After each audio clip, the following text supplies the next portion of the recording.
আসসালামু আলাইকুম। আজকের ভিডিওতে আমরা ইউটিউবিং সম্পর্কে একটা A to Z ধারণা দেওয়ার চেষ্টা করব যে কোন সেটিং অন করলে আপনার ভিডিওতে প্রচুর পরিমাণ ভিউ পাবেন এবং করলে আপনার ভিডিওতে প্রচুর পরিমাণ সাবস্ক্রাইবার অর্জন করতে পারবেন। এবং আমার আজ ইউটিউবিং এর যাত্রা প্রায় 2 বছর হয়ে গেল। এই 2 বছরের ভিতরে আমার যে অভিজ্ঞতাগুলো আছে সেই অভিজ্ঞতা আপনাদের সাথে শেয়ার করার চেষ্টা করব এবং ভুল 10টা পথ অবলম্বন করে একটা সঠিক পথ পেয়েছি। সেই সঠিক পথটাই আপনাদেরকে দেখানোর জন্য চেষ্টা করব যেন আমি যে ভুলগুলো করছি সেই ভুলগুলো যেন আপনারা না করেন। আর আপনি যদি একজন ইউটিউবার হয়ে থাকেন অথবা আপনি ফিউচারে একজন ইউটিউবার হওয়ার জন্য চেষ্টা চালিয়ে যাবেন, তাহলে এই ভিডিওটা আপনার জন্য। আশা করি এই ভিডিওটা দেখার পর আপনার অন্য কোনো ভিডিও দেখার প্রয়োজন পড়বে না। ফার্স্ট টপিকটা হলো যে ইউটিউবে এমন কি কোনো সেটিং আছে যে সেটিংটা অন করলে যে প্রচুর পরিমাণ ভিউ আসবে? তো ফার্স্ট কথা হলো না, ইউটিউবে এমন কোনো সেটিং নাই যেটা অন করলে আপনার ভিডিওতে প্রচুর পরিমাণ ভিউ আসবে। সাজেস্ট করে আপনার ভিডিও কোয়ালিটি এবং আপনার ভয়েসের উপরে। আপনার ভিডিও যদি একটা কোয়ালিটিফুল ভিডিও হয় তাহলে প্রচুর পরিমাণ রিচ হবে, আর আপনার ভিডিও যদি একদম কোয়ালিটিফুল না হয় তাহলে ইউটিউব সাজেস্ট করবে না। প্লাস কন্টেন্টের উপরে ভিত্তি করে ইউটিউব সাজেস্ট করে, প্লাস ভয়েসের উপরে ভিত্তি করে ইউটিউব সাজেস্ট করে।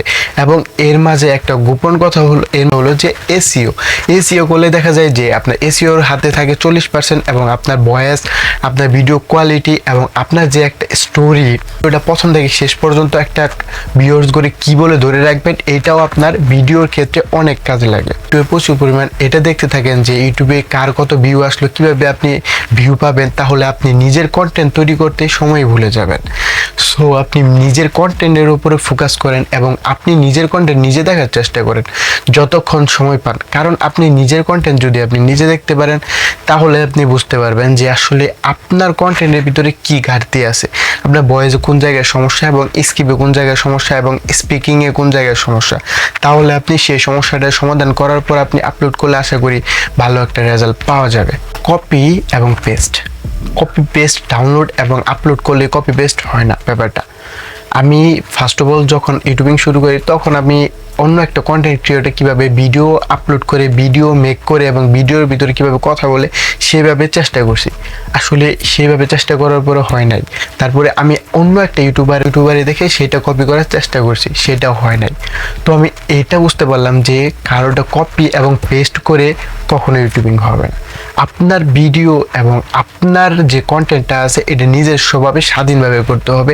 আপনার যেটা ভালো লাগে এবং আপনার যেটা ক্রিয়েটিভিটি আছে ভিতরে, সেই ক্রিয়েটিভিটিটা আপনি ইউটিউবিংয়ে প্রকাশ করেন, তাহলে দেখবেন ভিউয়ার্সগুলো আপনার ভিডিওটা একটা সেকেন্ড স্কিপ করার মতো কোনো ক্ষমতা থাকবে না। সেটা আপনার নিজস্ব ব্রেন দিয়ে তৈরি করতে হবে। প্রথমে যে কথাটা বলছিলাম যে কোয়ালিটির উপরে ভিত্তি করে ইউটিউব সাজেস্ট করতে থাকে, এটা আসলে আপনার ফোনের কোনো দোষ নাই।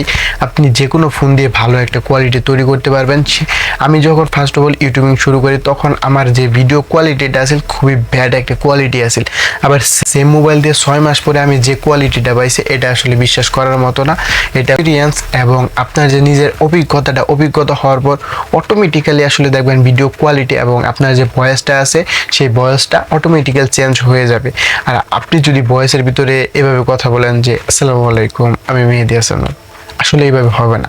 যখন আপনি কথা বলবেন তখন একটা কনফিডেন্স সহিত আপনার ভিউয়ার্সদের সামনে কথা বলতে হবে এবং তাদেরকে আপনার মনোমুগ্ধকরভাবে তাদেরকে ধরে রাখতে হবে। ভিডিও ভাইরাল করবেন এবং কোন সেটিংয়ে ভাইরাল করবেন এগুলো দেখা আজকে থেকে বাদ দিয়ে দেন এবং ধৈর্য ধরুন, কন্টেন্ট বানান, আপনার কন্টেন্টের উপরে ফোকাস করেন, তাহলে ইনশাল্লাহ হতে পারবেন একদিন সফল।